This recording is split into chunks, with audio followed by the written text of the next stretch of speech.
asked Michael Duke, my old friend, to somehow sneak me in one of these new music kind of things so I could have a so-called release party.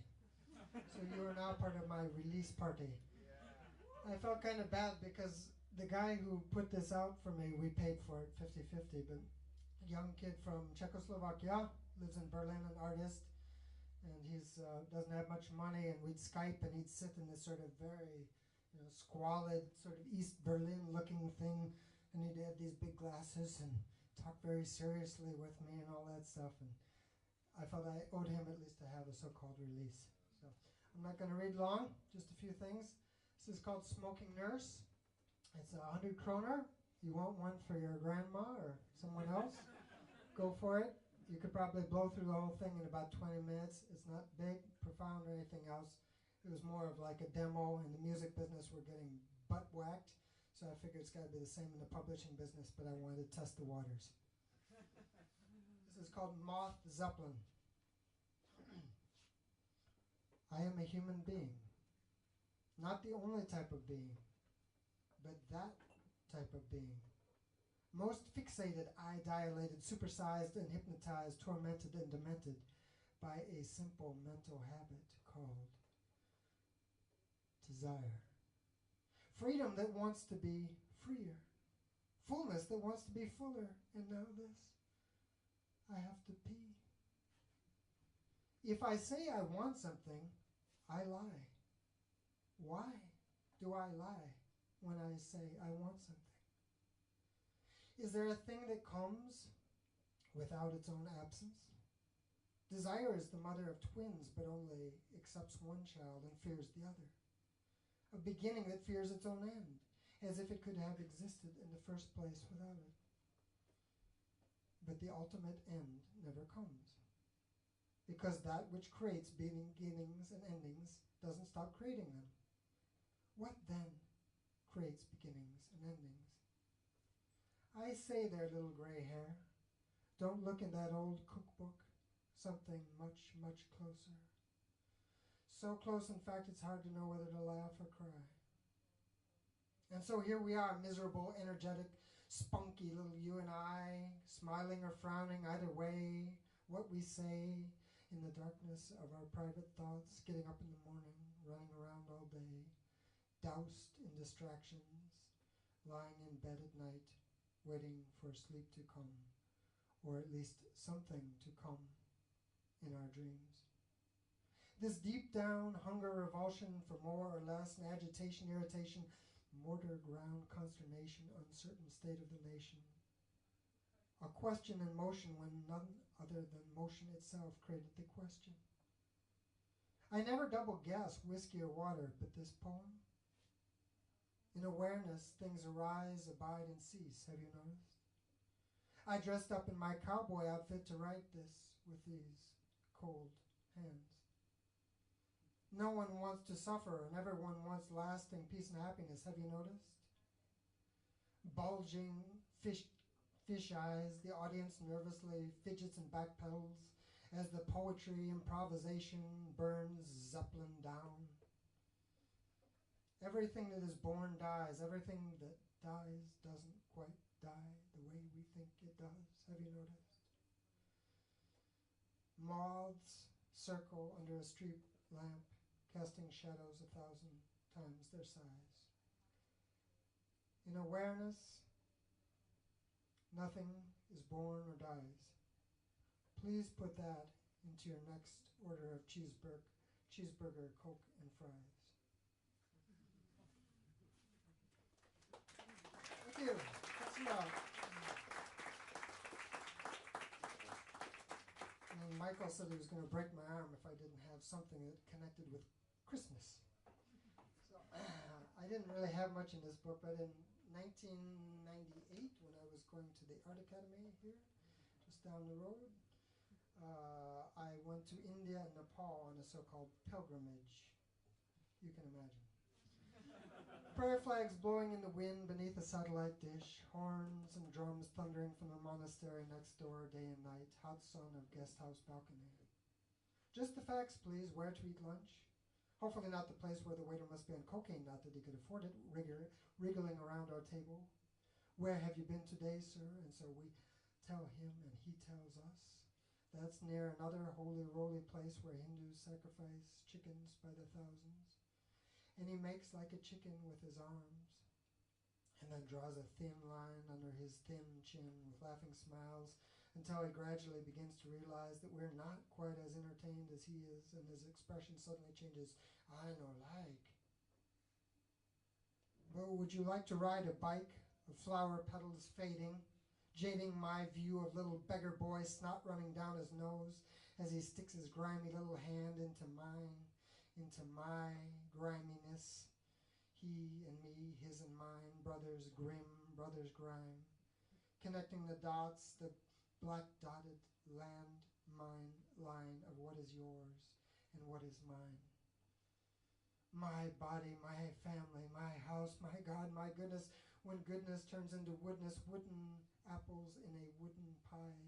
I would like a piece, wouldn't I, from that German woman restaurateur, ordering her third world waiters around like a German drill sergeant. Waiters with tilting heads and slipping smiles. Was that a yes or no? Hard to tell. Backpacking tours with funny boots and funny walks, stopping to remove insects from their eyes. Just the facts, please. No commentary necessary in the afternoon sun while all the dogs sleep, resting up for the nightfall when the barking really begins.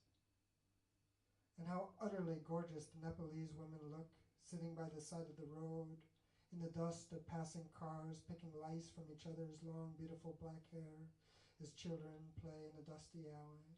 The afternoon haze creeps in, and I sit and read next to a pair of black socks drying on the balcony rail. The occasional handkerchief blows off, alighting onto the bushes below, and there I go again. Looky, looky, looky in every fucking bookie, trying to understand why I'm such a screwed up cookie. Just the facts, please. And the fact of the matter is, this privileged pilgrim of poverty mentality doesn't have a clue what he came here for.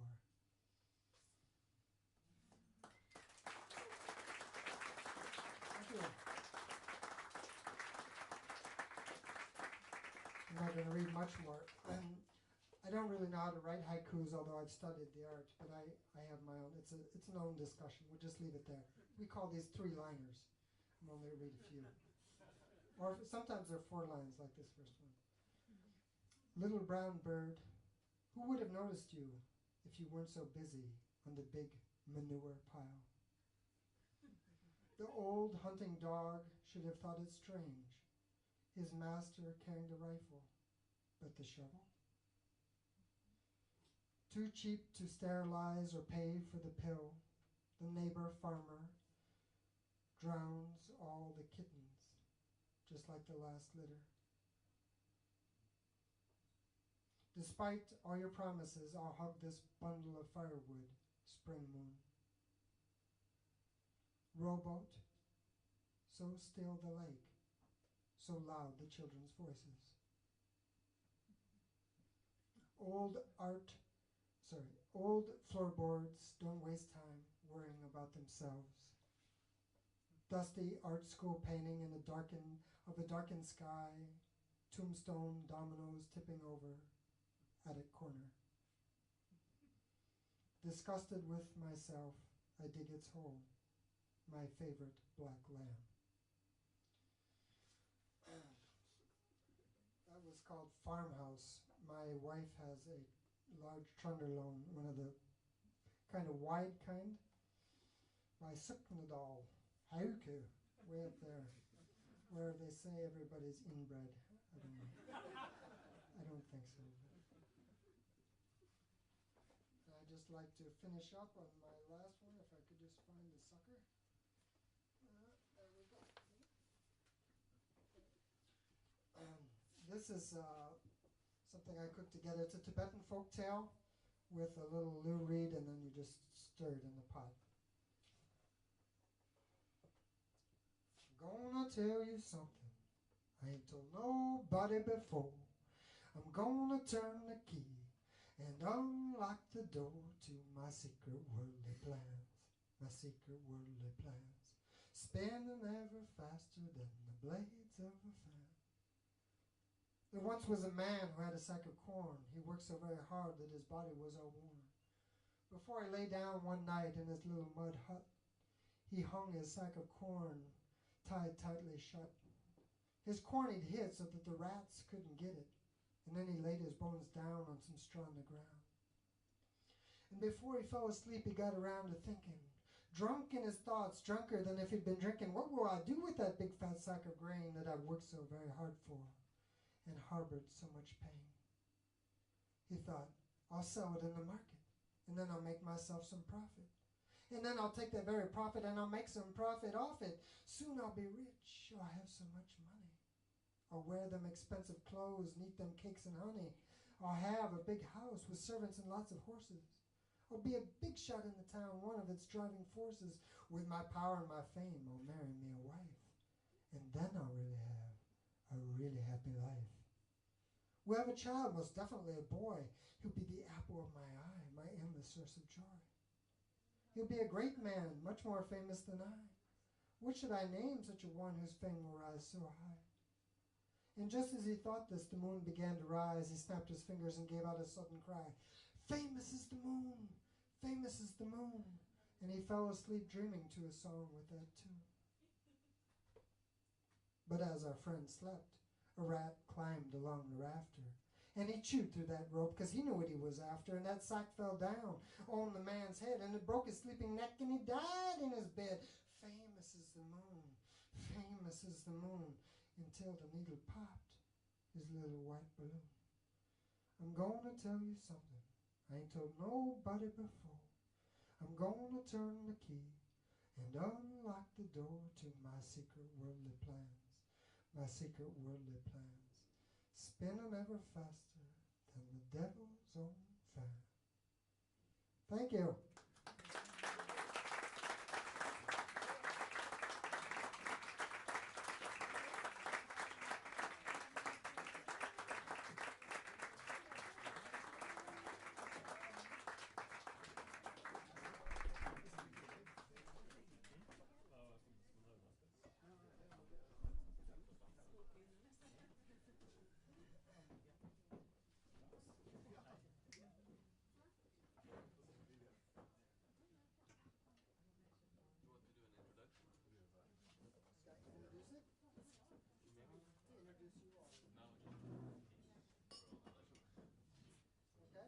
I was just asked to introduce the piece. William Burroughs, born 1914. That would make him, what, 101 today, if he were alive, almost 102. I think many of you know the mythology, but Burroughs, of course, was one of the three, kind of the triad of the Beat generation with Kerouac and Ginsberg. He was, contrary to popular belief, it was not a lifelong junkie. At one point he actually kicked the habit. But sort of a tragic life. Personally, these figures, Ginsberg, Kerouac, and Burroughs, are sort of like crazy uncles or something. I mean, it's the lineage of what I'm doing today at some point, but at the same time, I'm not there either. I think Burroughs' world becomes quite paranoid, even though he had, I think, a very kind of soft and a very intelligent side as well. So, but we are going back now into the 1950s, or even earlier, and when Burroughs was at sort of the height of his heroin addiction.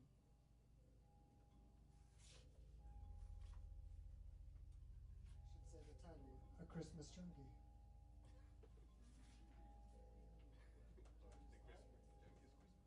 Junkie's Christmas, all right. Okay,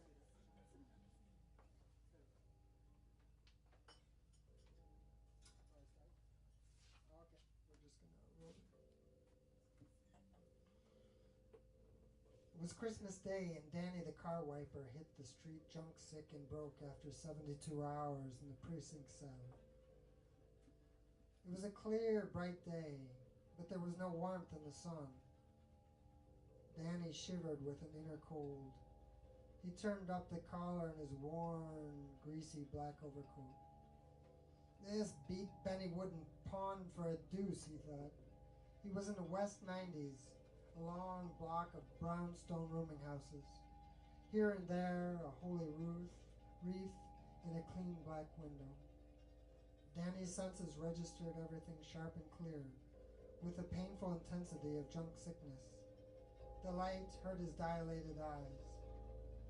He walked past the car, darting his pale blue eyes sideways in quick appraisal. There was a package on the seat, and one of the ventilator windows was unlocked.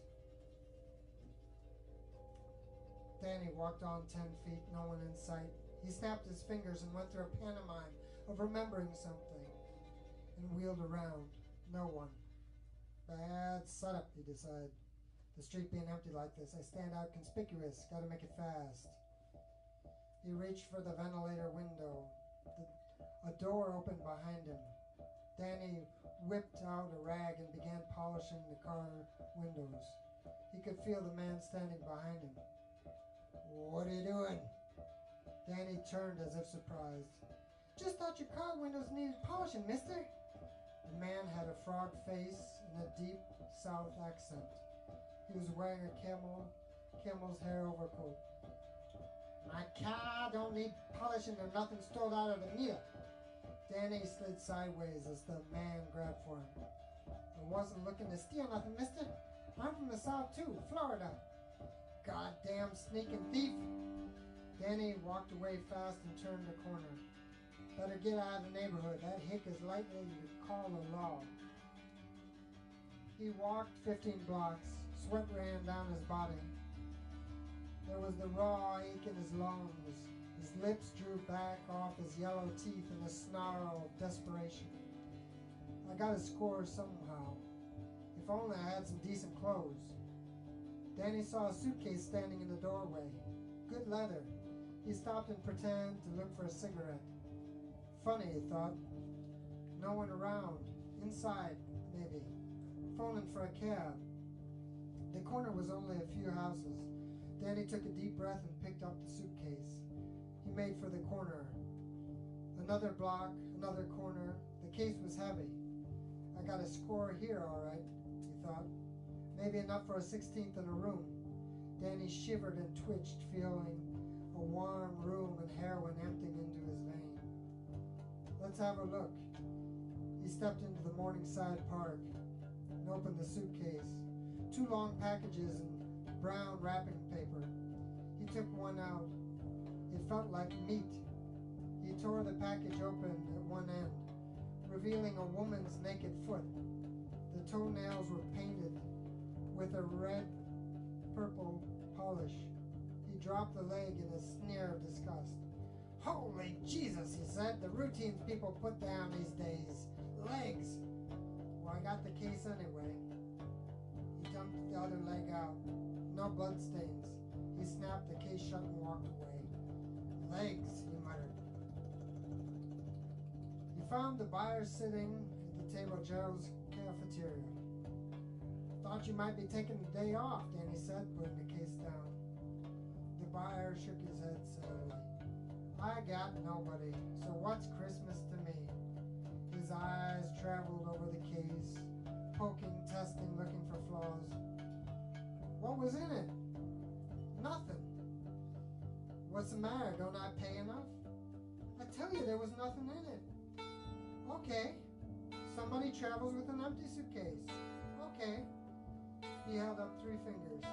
Oh, for Christ's sake, Gimpy, give me a nickel. You got somebody else? Why don't he give you a nickel? It's like I say, the case was empty. Gimpy kicked the case disparagingly.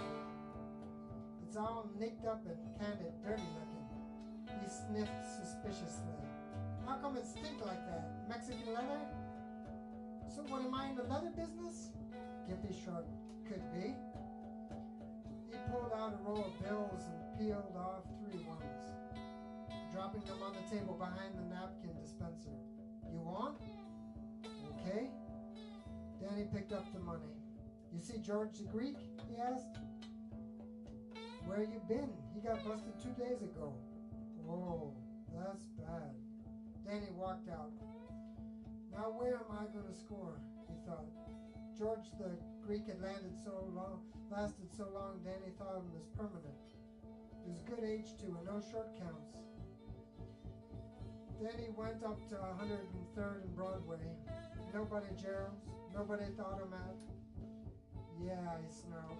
All the pushers are off in the nod someplace. What do they care about anybody else? As long as they get in the vein, what do they care about a sick junkie?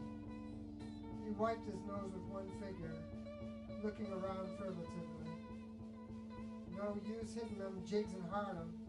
Get beat out of my money or they'll slip me rat poison. There was no one he knew at 23rd Street Thompson's. Jesus, he thought. Where is everybody?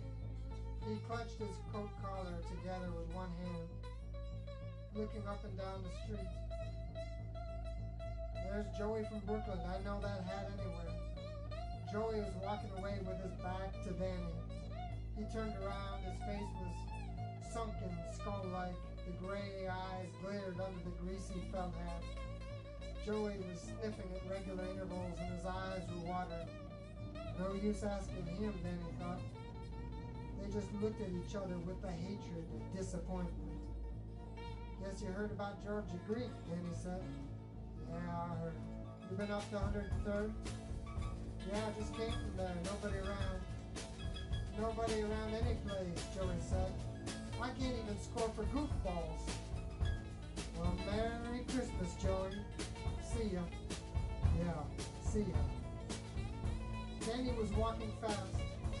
He had remembered a croaker on 18th Street. Of course, the croaker told him not to come back. Still, it was worth trying. A brownstone house with a car in the window that said P.H. Zunginga, M.D. Danny rang the bell. He heard slow steps. The door opened and the doctor looked at Danny with bloodshot brown eyes. He was weaving slightly, supported his plump body against the door jamb.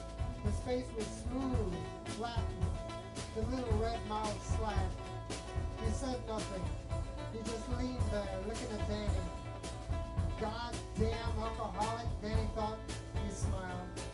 Merry Christmas, Doctor. The doctor did not reply. You remember me, Doctor? Danny tried to edge past the doctor into the house. I'm sorry to trouble you on Christmas Day, but I've suffered another attack. Attack? Yes, facial neuralgia. Danny twisted one side of his face into a horrible grimace. The doctor recoiled slightly, and Danny pushed into the dark hallway. Better shut the door, you'll be catching a cold, he said jovially, shutting the door shut. The doctor looked at him, his eyes focusing visibly. I can't give you a prescription. But doctor, this is a legitimate condition, an emergency, you understand? No prescription. It's impossible. Against the law. You took an oath, doctor. I'm an agony. Danny's voice shot up into a historical grating whine. The doctor winced and passed the hand over his forehead. Let me think. I can give you a quarter grain tablet. That's all I have in the house.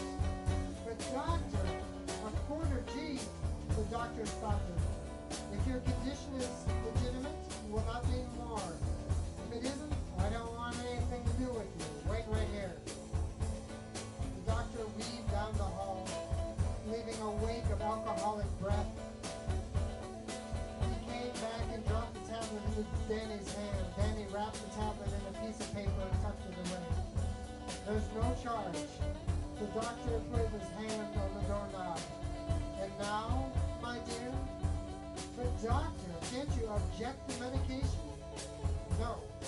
You obtain longer relief from using it orally. Please do not return. The doctor opened the door. Well, this will take the edge off, and I still have mine to put down on a room. He knew a drugstore that sold needles without question. He bought a 26-gauge insulin needle and an eyedropper, which he selected carefully, rejecting models with a curved dropper or a thick end. Finally bought a baby pacifier to use instead of the bulb. He stopped at the automat and stole a teaspoon. Then he put down $2 on the $6 a week room in the West 40s, where he knew the landlord. He bolted the door and put his spoon, needle, and dropper on the table by the bed. He dropped the tablet in the spoon and covered it with a dropper full of water. He held a match under the spoon until the tablet dissolved. He tore the strip of paper and wet it, wrapped it around the end of the dropper, fitting the needle over the wet paper to make it an airtight connection. He dropped a piece of lint from his pocket into the spoon and sucked all the liquid into the dropper through the needle, holding the needle in the lint to take up the last drop. Danny's hands trembled with excitement and his breath got quick. With a shot right in front of him, his defenses gave way, and junk sickness flooded his body. His legs began to twitch and ache. A cramp stirred his stomach. Tears ran down his face from the smarting, burning eyes. He wrapped a handkerchief around his right arm, holding the end in his teeth.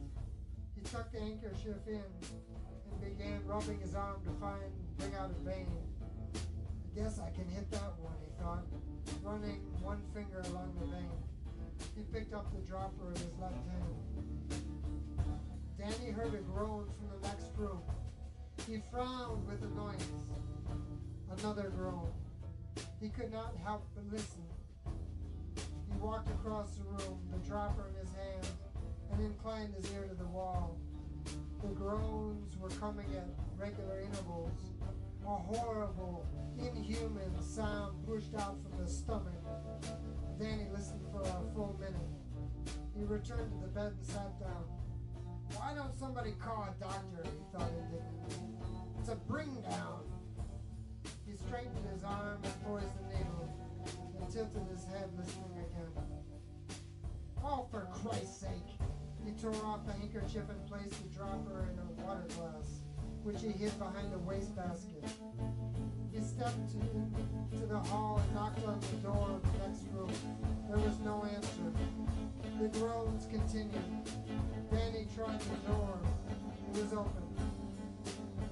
The shade was up and the room was full of light. He expected to see an old person, but the man in the bed was very young, 18 or 20, fully clothed and doubled up, with his hands clasped across his stomach. What's wrong, kid? Danny asked. The boy looked at him. His eyes blinked with pain. Finally got one word. Kidneys.